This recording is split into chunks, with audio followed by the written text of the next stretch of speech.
رب زدني علما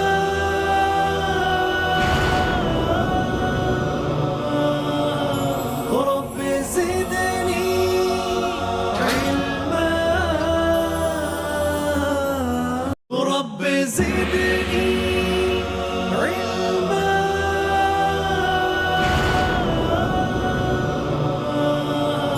رب زدني علما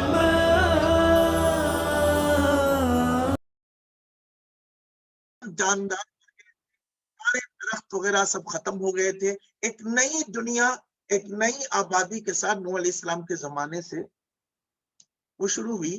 اس لیے نوح علیہ السلام کا نام لیا گیا کہ وہ ایک بہت بڑے ٹرننگ پوائنٹ ہے انسانی آبادی میں، اس لیے ان کا نام لیا گیا. اور اس وقت دنیا میں جو آبادی ہے انسانوں کی، وہ ان کے 3 بچوں کی آبادی بتائی جاتی ہے. بہرحال یہ ایک تاریخ ہے. آج بھی آپ دیکھیں ہند، انڈیا جو ہم کہتے ہیں ہند، یہ جو ہند کا لفظ ہے یہ نوح علیہ السلام کی اولاد میں سے ایک شخص کا نام ہے. سندھ، یہ نوح علیہ السلام کی اولاد میں سے ایک شخص کا نام ہے. یہ تمام جو ہے اس پر جغرافی اور تاریخ کا اپنا ایک موضوع ہے، وقت پر انشاءاللہ اس کی تفصیل آئے گی. تو اللہ رب العالمین نے ہم نے وحی کی. اس کے بعد حضور اکرم صلی اللہ علیہ وسلم نے، امام بخاری رحمۃ اللہ علیہ نے وحی کی ابتدا کو بتاتے ہوئے سب سے پہلی حدیث شریف جو ہمارے سامنے امام بخاری رحمۃ اللہ علیہ نے بیان کی وہ ہے انما الاعمال بالنیات، کہ عمل کا دار و مدار نیت پر ہے. وانما لکل امرئ ما نوى، ہر شخص کو وہی ملے گا جیسی اس نے نیت کی. فمن كانت ہجرته الى دنیا تصيبها او امرأة ينكحها، جس نے ہجرت کی دنیا پانے کے لیے یا عورت سے نکاح کرنے کے لیے، فہجرته ما هاجر الیہ، تو اس کی ہجرت اس کی طرف ہے جس کے لیے اس نے ہجرت کی. اس حدیث شریف میں سادے طور پر جو بات سامنے آئی، ایک بار اس پر بات بھی ہو گئی، وہ ہے نیت کا معاملہ ہے. اس پر تقریباً بات ہو گئی تھی، لہٰذا ان باتوں کو دوبارہ آپ حضرات کے ذہن میں انشاءاللہ ہوگی. حدیث شریف میں کیا یہ بتایا گیا کہ عمل کے لیے نیت ہونا چاہیے؟ کہاں نہیں. عمل کے لیے نیت ہونا چاہیے یہ کوئی بات نہیں ہے. حدیث شریف میں یہ کہا گیا عمل کے لیے نیت ہو یا نہ ہو یہ تو عامل پر جاتا ہے، لیکن اگر نیت ہو تو نیت خالص ہونا چاہیے. اس حدیث شریف میں نیت کے متعلق جو بات بتلائی گئی وہ یہ کہ عمل کے لیے نیت شرط نہیں ہے. آپ ایک کام بنا ارادہ بھی کر سکتے ہیں. آدمی بہت سی قسم کی جو ہے نا گیم کرتا ہے، آدمی بہت سی قسم کی پلے کرتا ہے، بہت سے کام کرتے ہیں بنا ارادے کے. اس حدیث شریف میں یہ نہیں کہا گیا کہ عمل کے لیے نیت شرط ہے. حدیث شریف میں یہ کہا جا رہا ہے کہ اگر نیت کی جائے، عمل کے لیے تو نیت ہوگی ضرور، وہ نیت خالص ہونی چاہیے. وَإِنَّمَا لِكُلِّ امْرِئٍ مَا نَوَى، ملے گا وہی جیسی نیت ہے. اس سے پتہ چلا کہ انسان کو جو حاصل ہے وہ نیت کی بنیاد پر ہے. اور اس حدیث شریف میں نیت کو خالص کرنے کا حکم دیا گیا. یہاں پر ہم کہیں گے اخلاص نیت ضروری ہے. اس حدیث شریف کا خلاصہ یا اس کی لیٹس جو پوائنٹ ہے، یعنی حدیث شریف کا جو پیغام ہے وہ یہ کہ اخلاص نیت، جب ہم کوئی ارادہ کریں تو اخلاص کے ساتھ کریں، خالص اللہ کے لیے کریں، اس میں کوئی قسم کا ملاوٹ نہ ہو. یہ وہ بات ہے جو عام طور پر ہم کہتے ہیں سنتے ہیں. لیکن اگر ہم سے یہ اس کے بعد یہ سوال ہو کہ یہ اخلاص نیت کسے کہتے ہیں، نیت کا خالص ہونا کا مطلب کیا ہے، اللہ کے لیے نیت کرنے کا کیا مطلب، یہ بہت غور فکر کرنے والی بات ہوگی. یہاں یہ سمجھنے کی ضرورت ہے. اخلاص نیت میں ہم یہ سمجھتے ہیں بھائی للہ کام کرو، اس چیز کی تفصیل ہونا چاہیے. للہ کسے کہتے ہیں؟ مثلا اگر آپ کہیں کہ بھائی دکھاوا نہیں کرنا چاہیے، للہ کرنا چاہیے، کسی کو دکھانے کے لیے نہیں کرنا چاہیے. قبول کر لیتا ہوں آپ کی بات، لیکن اس کے لیے کچھ بات ہے. اگر آپ کہیں بھائی بے مطلب بے غرض کام کرنا چاہیے، قبول کر لوں گا، لیکن شاید اس میں کچھ اور باتیں سمجھنے کی ہے. چلے اخلاص کے ساتھ 3 چیزیں مانے ہیں. جو چیز کسی کو دکھاوے کے لیے کرے وہ اخلاص کا نہیں ہے. جو کسی سوارتھ اور غرض کی بنیاد پر کام کرے وہ اخلاص والا نہیں ہے، یعنی خالص والا نہیں ہے، کہ بھائی خود غرضی ہے، اس میں تمہارا سوارتھ چھپا ہے، اس میں تمہارا مطلب ہے. آپ نے کسی کو کھانا کھلایا تو لوگوں نے کہا بھائی اس میں تمہارا غرض ہے، اس میں تمہاری سوارتھ ہے، تمہارے کام نکالنے کے لیے تم نے کھانا کھلایا، لہذا وہ اخلاص نیت نہیں ہے. ٹھیک ہے، اب ہمیں یہ سمجھنے کی باقاعدہ ضرورت ہے کہ یہ اخلاص نیت کسے کہتے ہیں. یہ بات تو ہم نے اپنے زبان پر چڑھا لی کہ بھائی نیت خالص ہونا چاہیے، کام اللہ کے لیے ہونا چاہیے، لیکن اس بات کی تفصیل ضروری ہے کہ اللہ کے لیے کام کسے کہتے ہیں، للہیت کسے کہتے ہیں، اخلاص کسے کہتے ہیں. سب سے پہلے اخلاص کی 2 رکاوٹ جو میں نے ابھی ذکر کی، ایک غرض، دوسرا دکھاوا، یعنی سوارتھ، دوسرا دکھاوا. سب سے پہلے دکھاوے پر بات کریں گے. آپ کہیں گے کہ دکھاوا کرنا یہ اخلاص کے خلاف ہے، لیکن بات یہ ہے کہ ایسا نہیں ہو سکتا. کیوں؟ قرآن مجید نے کہا کبھی کبھار آپ کو کام کو دکھا کر کرنا واجب ہو جاتا ہے. کام عبادت دکھا کر کرنا، دوسروں کو دکھانا، کہا وہ اس میں کیا ہے؟ کہا کہ تم اس طرح نیک کام کرو، دکھا کر کرو، تاکہ تمہارے کام دیکھ کر دوسرے بھی اس کے لیے رغبت پیدا ہو. تو صرف دکھاوے کو آپ اگر اخلاص کے خلاف کہہ دیں تو شاید یہ کمپلیٹ بات نہیں ہوگی. اس لیے اخلاص کو جاننا بہت ضروری ہے. قرآن مجید نے کہا ان تبدوا الصدقات فنعما هي وان تخفوها، کہا اگر تم دکھا کر صدقہ کرو تو بہت اچھا، اور اگر چھپا کر کرو تو وہ بھی اچھا. تو اب یہاں مسئلہ ہے کہ دکھا کر خرچ کرنا اور چھپا کر کرنا دونوں اچھا. کہا اس لیے کہ نیت انسان کا یہ ہو کہ میرا رب راضی ہو، تو اس میں دکھاوا کرنا بھی قرآن نے ایک شک رکھا. کہا کیوں؟ چھپا کر کرو گے یہ تو اچھا ہے، دکھا کر کرنے سے تمہارے خرچ کرنے سے دوسروں کے اندر بھی خرچ کرنے کا جذبہ پیدا ہوگا. تو اس ارادے سے کہ میں اللہ کے راہ پہ خرچ کر رہا ہوں اور ظاہری طور پر لوگوں کو دکھا کر کرتا ہوں تاکہ دوسروں کے اندر بھی خرچ کے جذبے آ جائیں، تو اس نیت سے کیا جائے تو وہ دکھاوا سب سے بڑی عبادت ہے. جو لوگ حج میں گئے ان کو پتا ہوگا کہ جب آپ طواف کرتے ہیں تو طواف کے 7 چکر ہوتے ہیں. 7 میں سے 4 چکر میں بازو دکھا کر پہلوان کی طرح چلنا ہے، سینہ تان کر. رمل اور استباق یہ طواف کے آداب ہے. منڈا نکالنا ہے، چادر نہیں ڈھکنا، تب منڈا نکال دینا، ایک طرف سے بازو نکالنا، مسل جو آپ کا ہے، اور سینہ تان کر پہلوان کی جیسی چالیں. حدیث شریف میں یہی لفظ ہے کہ ڈرا کر ایک خود کی قوت کے مظاہرہ کر کے. اس کے لیے لفظ ہمارے پاس ہے لیکن طواف ہے اس لیے وہ لفظ بول نہیں سکتا، آپ اپنے طور پر سمجھ لیں. 4 چکر دکھا کر کرنے کے لیے کہا. پوچھا گیا یا رسول اللہ صلی اللہ علیہ وسلم یہ تو مسجد ہے، نرمی کے ساتھ ادب کے ساتھ جھک کر چلنے کی جگہ ہے، لیکن آپ فرما رہے ہیں کہ نہیں، سینہ تان کے بازوؤں کو ہلاتے ہوئے دمن بالکل مضبوطی کے ساتھ چلنا ہے. تو حضرت صلی اللہ علیہ وسلم نے فرمایا کہ یہ اس لیے کہ جب تم مدینہ شریف میں تھے، اب تم جب واپس آئے تو مشرکوں نے سمجھا کہ اسلام لانے کے بعد ان کے بازوؤں کی قوت ختم ہو گئی، اب ہمارے ساتھ لڑنے کے قابل نہیں ہے. تم سینے تان کر کعبہ شریف کی مطاف میں دنیا کو یہ دکھا دو کہ ہماری روٹیاں تو چھن گئی، ہم نے کھانا پینا تو چھوڑا ہے، لیکن ایمان کی بنیاد پر قوت ہماری کم نہیں ہوئی، اس لیے آج تک اس کو رکھ دیا گیا۔ جہاں دکھاوے کی ضرورت ہے وہاں دکھاوے کرنا ہے، جہاں چھپانے کی ضرورت ہے وہاں چھپانا ہے، لیکن نیت صرف رضائے خدا ہو۔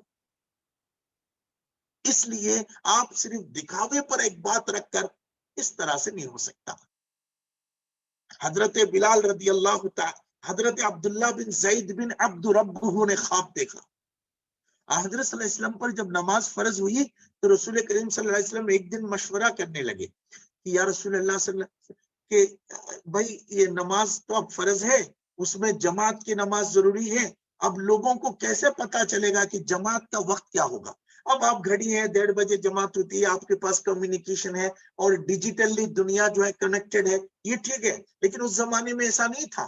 تو لوگوں کو جماعت مسجد میں ہونے والی ہے اس کی خبر دینے کے لیے ایک طریقے کی تلاش کرنی تھی۔ مشورہ کیا، ایک نے کہا ٹھیک نماز کے وقت زور پہاڑ کے اوپر آگ جلا دو تاکہ لوگوں کو پتا چلے کہ اب نماز کا وقت ہو گیا۔ ایک صاحب نے کہا، یہی حدیث آگے آئی، مختلف لوگوں نے مختلف مشورے دیے، انشاءاللہ تفصیلات آگے جب حدیث آئے گی بات ہوگی۔ کسی نے کہا کہ یہ کرو، کسی نے کہا، ایسا 5 مشورے آئے۔ حضرت صلی اللہ علیہ وسلم نے آخر میں ایک مشورہ قبول بھی کر لیا، ان میں سے ایک مشورہ ان میں سے قبول بھی کر لیے، لیکن آپ کے اطمینان نہیں ہوا، رات میں سو گئے، کل اس پر فیصلہ کرنا تھا اور عمل بھی کرنے تھے۔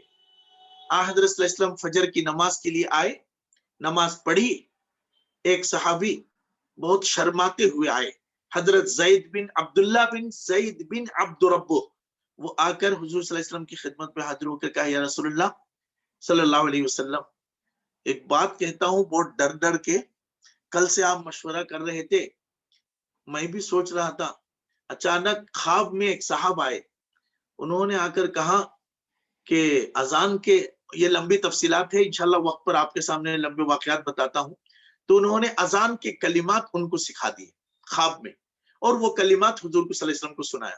حضرت صلی اللہ علیہ وسلم خوش ہو گئے۔ حضرت عمر رضی اللہ تعالیٰ عنہ نے کہا کہ میں نے بھی دیکھا۔ تو اب دونوں کی بات طے ہو گئی کہ بھائی اب وہ پرانی جتنی چیزیں وہ ختم، یہ والے کلمات جو اس شخص نے دیکھا ہے اس کو کیا جائے۔ اللہ کے رسول صلی اللہ علیہ وسلم نے حضرت بلال رضی اللہ تعالی عنہ سے کہا اے عبداللہ جاؤ، جو کلمہ تم نے سنا ہے سکھا ہے، بلال کو سکھا دو۔ اس وقت حضرت بلال جب اللہ اکبر کہتے تھے تو درخت کی ٹہنیاں جھوم جاتی تھی۔ اب اس دکھاوے کے اوپر بہت سے لوگوں نے اعتراض بھی کیا کہ دکھاوا ہے، تو رسول کریم صلی اللہ علیہ وسلم کہتے تھے چپ ہو جاؤ، اس شخص کے قلب میں صرف خدا بستا ہے، بات دکھنے اور چھپنے کی چیز نہیں ہے، کرنے والے کے دل میں خدا ہے یا بندہ ہے، صرف اتنا فرق ہے۔ ہم اپنے دکھاوے کا جو میجرمنٹ بنا لیا ہے، جو ہمارا ماپ کاٹی ہے، اگر اس طرح سے آپ چھپنے جائیں گے تو ساری دنیا اندھیرے میں ڈھل جائے گا۔ یہ چھپاؤ نہیں ہے، یہ دکھاوا نہیں کہتے۔ اب ایک آدمی نماز پڑھ رہے ہیں، دیکھو بھائی وہ دکھاوے کے کر رہا ہے، ایک آدمی کسی کو کھانا کھلا رہے ہیں، آپ کہہ رہے ہیں کہ وہ دکھاوے کے لیے کر رہا ہے، ایک آدمی نرمی سے بات کر رہے ہیں، آپ کہہ رہے ہیں وہ دکھاوے کے لیے کر رہا۔ اگر اتنی تنقیدات میں ہو تو دنیا سے عمل ہی ختم ہو جائے۔ لہذا کون سی چیز دکھاوے کا ہے، کون سی چیز دکھاوے کا نہیں ہے، اس کا فیصلہ آپ میں اور ہم کو کرنے کا حق نہیں ہے۔ کیوں؟ رسول کریم صلی اللہ علیہ وسلم نے دلوں کی بھید کی واقفیت کے دعویٰ کرنے سے منع فرمایا۔ کسی کام کا دکھاوا ہونے کا آپ فیصلہ نہیں کر سکتے۔ آپ کسی پر شرابی کے حکم لگا سکتے ہیں کیونکہ اس نے شراب پیا، زنا کا حکم لگا سکتے ہیں اس نے کیا، اور کوئی جرم کا حساب لگا سکتے ہیں جو اس نے اوپر سے کیا۔ جو گناہ انسان دل سے کرتا ہے، اللہ ہمیں حفاظت فرمائے، اس گناہ کی آپ پکڑ نہیں کر سکتے، کیونکہ دلوں کا بھید خدا چھوڑ کر کوئی نہیں جانتا۔ ہو سکتا ہے کوئی دکھاوا والا ہو لیکن آپ کو وہ کہنے کا حق اسلام نے منع کر دیا. اس کا حق نہیں آپ کو. ہم کو قرآن نے کہا ایاکم والظن، معاف کریں، یا ایھا الذین آمنوا لا تجتنبوا کثیرا من الظن ان بعض الظن اثم ولا تجسسوا ولا یغتب بعضکم بعضا. کہاں بہت گمان نہ کیا کرو، جستجو نہ کرو دوسروں کے پیچھے، ٹٹولو مت، چغلی نہ کرو، کسی کی ٹوہ میں نہ لگاؤ، اس کی اخلاق کو، کردار کو غربال اور اسکروٹینائی، سپائی کا کام مت کرو، جاسوسی سے کام نہ کرو. کیوں نہ کرو؟ کیونکہ اس کا تمہارا کام نہیں ہے. کسی کے دل میں کج والا جو کام ہے، کیونکہ دکھاوے کا تعلق قلب سے ہے. ہم اور آپ نے اگر کسی کے قلبی عمل کے اوپر حکم لگا دیا تو اس کا جو بھی ہوگا، لیکن حکم لگانے والا ضرور فاسق اور کبیرہ گناہ کا مرتکب ہوگا. ہوں گے کوئی دکھاوا کرنے والا، لیکن ہمیں اس کے دکھاوے پر دکھاوے کا حکم لگانے کی اجازت نہیں ہے. اللہ کے رسول صلی اللہ علیہ وسلم کے پاس صحابہ آ کر کہہ رہے تھے، یا رسول اللہ، یہ شخص جو نماز پڑھ رہا ہے لیکن منافق ہے، یہ پیچھے جا کر آپ کو گالیاں دیتا ہے، یہ پیچھے جا کر مسلمانوں کو مارنے کی پلاننگ کرتا ہے، یا رسول اللہ ان کو مسجد سے نکال دیجئے. حضرت صلی اللہ علیہ وسلم خاموش سنتے. یا رسول اللہ، آپ کی بیوی پر الزام لگا دیا ہے، اس کو مدینہ شریف سے نکالیے. آپ خاموش سنتے. ہزاروں جذبے لے کر صحابہ کرام آئے. کائنات جانتے تھے وہ سب جھوٹے تھے، مکار تھے، ان کے دل میں اسلام کے لیے دشمن تھا، وہ منافق تھے. کائنات جانتی تھی یہ بات. تو کیا حضور نہیں جانتے تھے؟ حضرت عمر کو غصہ آتا ہے، کیا رسول اللہ آپ حکم دے میں ان کو قتل کر دوں. کیا دین کا محبت حضرت عمر کو حضور سے زیادہ نہیں ہے؟ دین کے دشمن کے خلاف جذبہ حضرت عمر کو جتنا ہے اس کے 10 گنا لاکھ گنا زیادہ حضور کے پاس ہے. لیکن وہ حضرت عمر ہے، یہ محمد الرسول اللہ ہے. لوگ شکایت کرتے رہے، آپ نے کبھی کسی کو مسجد سے، شہر سے کبھی نہیں نکالا. فائنلی ایک زمانہ آیا، حضور صلی اللہ علیہ وسلم نے یہ تک کہہ دیا کہ انہوں دکھاوا کرتے ہیں، تم کہتے ہو کہ اوپر سے نماز پڑھتے ہیں، اندر سے اللہ کو نہیں مانتے، وہ ان کے اس کام کو تم دکھاوا کہتے ہو. حضور نے فرمایا من صلی صلاتنا واکل ذبیحتنا، ایک میں فرمایا واستقبل قبلتنا فہو منا، چھوڑو ان کے دل میں جو بھی ہے، جو ہمارے ساتھ نماز پڑھتا ہے، ہماری قبلے کی طرف متوجہ ہوتا ہے، ہمارے ذبح کیا ہوا جانور کا گوشت کھاتا ہے، وہ ہم میں سے ہے. اس کے دل میں کیا ہے اللہ جانتا ہے. اس حدیث شریف میں نیت کی بات کر کے ہم اور آپ نے ایک پرٹیکولر لوگوں کو، ہماری نظر میں آپ کی نیت صحیح نہیں ہے، آپ کی نظر میں میری نیت صحیح نہیں ہے، کوئی کسی کی نظر میں مسلمان نہیں ہے. لوگ سمجھتے ہیں اخلاص نیت صرف سیلف ایزیومشن ہے. ہم نے جو اپنی زندگی، اپنا کریڈیٹری، اپنا کریکلم، اپنی طور پر جو مزاج بنایا ہے، ہمارے حساب سے سب صحیح ہے. دنیا میں اس سے بڑھ کر فجور، اس سے بڑھ کر فساد، اس سے بڑھ کر گناہ کا کام کچھ نہیں ہے. یہ سمجھ لینا کہ ہماری ماپ کاٹی ہے، باقی دنیا کچھ نہیں. اگر اسی حدیث پر عمل کر لیا جائے کہ بھائی نیت خالص ہونا چاہیے. خالص کا مطلب میرا رب مجھے دیکھ رہا ہے. میں جو کسی کو گالی دے رہا ہوں اس لیے دے رہا ہوں کیونکہ میرا رب راضی ہو. میں کسی کے لیے دعا کر رہا ہوں اس لیے کر رہا ہوں میرا رب راضی ہو. اس وقت صحیح غلط دونوں کی اجازت ہو جائے. رسول صلی اللہ علیہ وسلم نے فرمایا قیامت کے دن عرش کے 7 قسم کے لوگوں کو سایہ ملے گا. 7 قسم کے لوگوں کو سایہ ملے گا. ان میں سے وہ 2 لوگ جو آپس میں صرف اللہ کے لیے محبت کرتے تھے. کتنی تحابان للہ. انسان کی جو اندر کی سینٹیمنٹس ہیں، پیار محبت جو وہ بولتے ہیں آپ، اس کی جتنی شکلیں ہیں اس کو میرے نبی نے 1500 سال پہلے ہی تقسیم کر دی کہ ساری سینٹیمنٹس ایک نہیں ہے، احساسات سب ایک جگہ نہیں تولا جائے گا. للہ محبت، اللہ کے لیے محبت اور نفس کے لیے محبت کو بانٹ دیا ہے.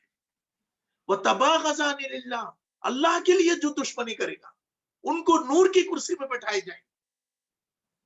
جس طرح خدا کے لیے دشمنی دوستی ہے, عمل ہے, دوستی کے ذریعے سے اللہ راضی ہوں گے, اسی طرح خدا کے لیے دشمنی کا معاملہ بھی ہے, لیکن خدا کے لیے ہو.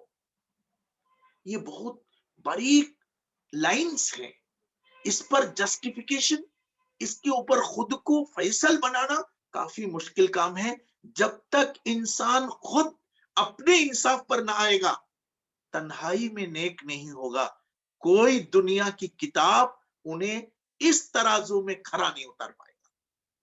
اپنی نظر میں تولنا پڑے گا, تنہائی میں خود اپنی نظر میں بنانا پڑے گا. بہت بڑی چیز ہوتی ہے. صرف اخلاص نیت کے نام پر ایک چیز ہم نے رٹ لی. کس بات کا نام ہے اخلاص نیت؟ اخلاص نیت صرف اس بات کے نام ہے کہ جس کام پر ہو, ہر کام پر خدا سامنے ہو, خدا کی حضوری, خدا کی طرف توجہ یہ سامنے ہو. اس میں دکھاوا ہو وہ بھی صحیح ہے, اس میں چھپا ہو وہ بھی صحیح ہے. صرف ایک چیز کو ہم ماپدنڈ بنا نہیں سکتے. دوسری چیز ہم نے کہی کہ غرض, جو اخلاص کے خلاف سمجھا جاتا ہے. بے غرض تو دیوانہ ہے. غرض کے بغیر کام کیسے ہوگا؟ خدا نے خود غرض متعین کر دیا. اللہ نے کہا نیک عمل کرو, اس کے بدلے میں جنت ملے گی.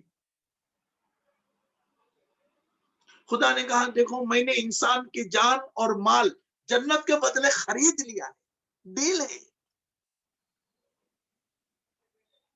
غرض کے بغیر کام کیسے ہوگا؟ ہم نے دین کی دیوانہ والا تصور لے لیا. مقصد ہونا چاہیے. مقصد کے بغیر کبھی عبادت ہی نہیں ہوگی. غرض ہونے چاہیے. میں نماز کس لیے پڑھ رہا ہوں؟ بھائی میری تکلیف ہوئی, میں اللہ کے پاس 2 رکعت نماز پڑھ کے اپنی تکلیف دور کرنے دعا کر رہا ہوں. اب اس میں یہ سوال کرے کیوں بھائی اللہ دیکھ نہیں رہا ہے, نماز پڑھنے کی کیا ضرورت ہے؟ رسول صلی اللہ علیہ وسلم نے فرمایا زمین پر سب سے برا آدمی وہ ہے جو خدا سے مانگنے سے کتراتا ہے. مقصد ہونی چاہیے. سوارتھ دنیاوی نہ ہو, اخروی ہونا چاہیے. سوارتھ دنیاوی. اخلاص میں کچھ لوگوں نے کہا کہ دنیا داری یہ اخلاص کے خلاف بات ہے. یہ آخری بات جو سب سے اہم بات, نیت خالص ہونے میں دنیا داری میں رکاوٹ نہیں ہے. لوگ سمجھتے ہیں دنیا داری کا کام وہ اخلاص نیت کے خلاف ہے. مثلا ایک آدمی دکانداری میں بیٹھا ہے, دکان لے کے بیٹھا ہے, ہم کہیں گے کہ بھائی اس کی نیت صحیح نہیں ہے. ایک آدمی جو ہے نا اپنے بچوں کے پیچھے لگا ہوا ہے, بیوی بچوں کے پیچھے, ہم کہتے ہیں کہ نہیں بھائی یہ بہت زیادہ حرص ہے, طمع ہے, لالچ ہے, بہت آس ہے, بہت ہی کچھ ایسے الفاظ ہیں. مناسب نہیں ہے ہر طرح کے الفاظ مذاکرے میں لانا. حالانکہ ہم اور آپ جانتے ہیں یہ آخرت دنیا جو ہم بانٹ رہے ہیں, اللہ نے کہا جب کبھی خدا سے مانگو ربنا آتنا, اے اللہ عطا کر, فی الدنیا حسنہ, دنیا میں اچھائی, اور فی الآخرت حسنہ, آخرت میں اچھائی. پہلے دنیا مانگو اچھائی, اور اس کے بعد آخرت مانگو. آخرت جو بنانی ہے وہ دنیا میں بنانا ہے. دنیا کے بغیر آخرت کیسے بنے گی؟ جس چیز کو ہم نے دنیا داری بنائی, ساری جنت اسی میں چھپی ہے, خدا کی رضا اسی میں چھپی ہے, رسول صلی اللہ علیہ وسلم کی خوشی اس میں چھپی ہے.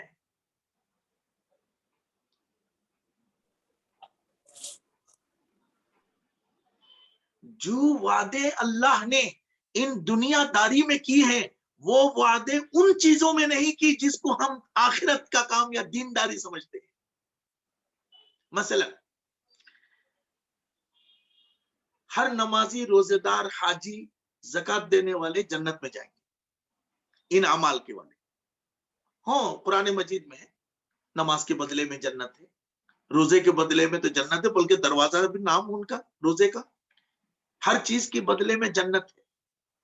لیکن حضور صلی اللہ علیہ وسلم نے فرمایا ایک آدمی کی 2 بیٹیاں ہیں، ایک روایت میں ہے کہ ایک بیٹی، ایک روایت میں 3 بیٹی کا بھی ہے، کہاں کی 2 بیٹیاں ہوں، اس باپ نے اپنے طاقت پر دونوں بیٹیوں کو عزت سے پالا، تعلیم دی، وقت پر شادی کر دی، اس کی دیکھ بھال کی، اس کے بدلے میں اللہ اسے جنت عطا کرے۔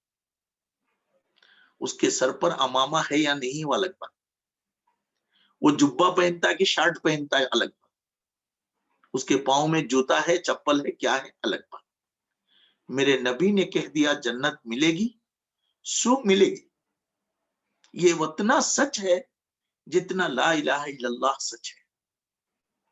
دیکھیے دنیا داری کے بدلے میں ہم نے دنیا داری کے نام سے ساری عبادتوں کو کچرے میں ڈال دیا۔ اس کے بعد میرے نبی فرمائے کہ ٹھیک ہے نمازی کو بھی جنت ملیں گے، روزے دار کو بھی ملیں گے، لیکن بیٹیاں والوں کو جو جنت ملے گی ان کے اپنی بچیوں کی پرورش کرنے پر اس کی اور میری جنت ساتھ ساتھ ہوگی۔ میرے نبی نے ایسی 2 انگلیاں اٹھا کے دکھائی۔ اگر حضرت شیخ معین الدین چشتی رحمت اللہ علیہ کی جنت حضور کی جنت سے لگی ہوئی ہے تو وہ اس لیے نہیں ہوگی کیونکہ وہ بہت بڑے پیر ہیں، کیونکہ وہ پیر ہیں جنت ان کو ملی، لیکن کہیں اگر حضرت شیخ معین الدین چشتی، حضرت شیخ عبد القادر جیلانی کو جنت ملی وہ بھی حضور کی جنت کے ساتھ لگی ہوئی تو وہ صرف اس لیے ملے گی کیونکہ وہ بیٹیوں کے باپ ہوں گے اور ان کی بیٹیوں کی پرورش کی بنیاد پر جنت ملے گی، حضور کے ساتھ ملے گی۔ جنت بڑی نعمت ہے لیکن جب اس کا مقابلہ حضور کے ساتھ سے کیا جائے تو حضور کا ساتھ بڑی نعمت ہے۔ نبی کی ذات بہت بڑی چیز ہے، جنہوں نے سچی ان سے محبت کر لی ان کا تو فیصلہ دنیا میں ہو، آپ دنیا داری کے۔ رسول کریم صلی اللہ علیہ وسلم نے فرمایا کہ اللہ کے لیے کام، اللہ کے لیے جو کام ہے وہ بندوں کے لیے ہوتا ہے۔ آپ دیکھیں کہاں کہ بھئی صدقہ کرو، کسی آسمان کو دینا ہے صدقہ، بندے کو دینا ہے، دنیا داری کرنی ہے۔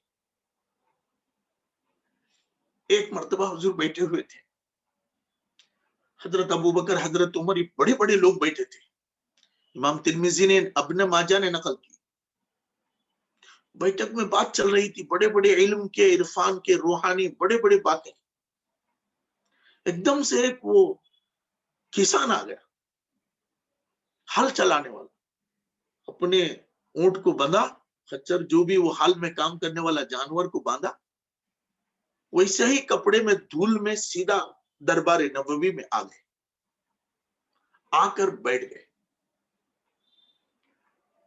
حضرت صلی اللہ علیہ وسلم اس سے قریب ہوئے، حضور نے اس کے دونوں ہاتھوں کو پکڑا، وہ بیچارہ شرما رہا تھا کیونکہ ہاتھ میں دھول تھے، وہ اگر دھولنے کی طرف جاتے تو حضور کے شاید دیدار کو مس کرتے، اس لیے جلدی آ کر بیٹھ گیا، محبت میں خیال رہا نہیں، تو وہ شرما رہا تھا کہ میرے بدن سے گوبر کی دھول کی بدبو آ رہی ہوگی، لوگوں کو تکلیف ہو رہی ہوگی، لیکن محبت کی وجہ سے اٹھ بھی نہیں پا رہے تھے۔ اللہ نے اس کو قدرت نے اس کو دیکھ لیا، حضرت صلی اللہ علیہ وسلم نے ان کے دونوں ہاتھوں کو لے کر چوم کر کہا کتنے بابرکت ہے یہ چاٹ پڑے ہوئے ہاتھ، ہل چلاتے چلاتے زخم ہاتھ جو دوسروں سے 500 سال پہلے جنت میں چلے گئے۔ اس وقت جو بیٹھے تھے بڑے بڑے عالم، حافظ، محدث، صبح سے شام تک سجدے میں رہنے والے، لیکن وہ جو کھیتی میں کام کر کے دنیا داری کر کے آنے والا ہے اس کے ہاتھوں کو میرے نبی نے چوما اور کہا یہ زخمی ہاتھ قیامت کے دن 500 سال پہلے جنت میں چلے جائیں. دنیا داری سے اخلاص کا تعلق نہیں ہے. جو دنیا میں ڈوب گیا ہے وہ اخلاص کے خلاف ہے. جس نے دنیا کو خدا کے حوالے کر دی, جس نے دنیا کی تمام ننجشوں کو اللہ کی رضا کے لیے لے لیا, اس کی جنت تو وہاں ہے. جنت ماں کی پاؤں کے نیچے ہے. اور ماں کو راضی کرنا تو ایک لمبی دنیا داری کرنی پڑے گی. کیا سجدہ کرنے سے ماں راضی ہوتے؟ حج کرنے سے ماں راضی ہوگی؟ تسبیح پڑھنے سے ماں راضی ہوتی؟ لمبی دنیا داری کرنی پڑے گی ماں کو راضی کرنے. اور خدا نے مسجد کے نیچے جنت رکھنے کے بجائے ماں کے قدموں کے نیچے رکھ کر کہا کہ یہ جنت اگر تمہیں لینے ہیں اسی دنیا داری کی رضا کے ساتھ کر. بی بی کی جنت شوہر کے پاؤں کے نیچے, شوہر کی تابع داری میں. شوہر کی جنت بی بی کی گواہی پر ہے. خیرکم خیرکم لأہلہ. کہاں یتیم کے سر پر ہاتھ رکھو تو جتنے بال ہیں اتنی نیکیاں. 500 سال میں اتنی نمازیں پڑھ سکتا نہیں آدمی. لہذا اخلاص نیت کا مطلب یہ ہو پایا کہ ہم اپنے تمام کمٹمنٹس میں, ذمہ داریوں میں خدا کی خوشی کا خیال رکھنے کا نام نیت کا اخلاص.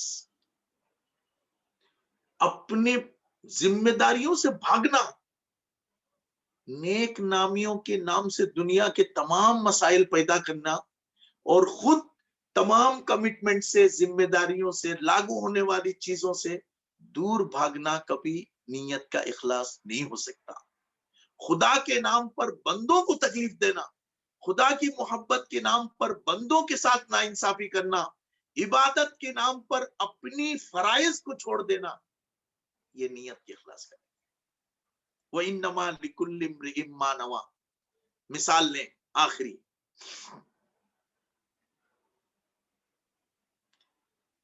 غزوہ بدر ایک جنگ ہے. بھائی محترم اظہر بھائی, شاید وقت بہت زیادہ ہوگا نہیں مولانا, کنٹینیو کریں. 5 منٹ. بسم اللہ الرحمن الرحیم. عرض یہ کرنا چاہ رہا تھا, اخلاص نیت کا تعلق رضائے خداوندی ہے.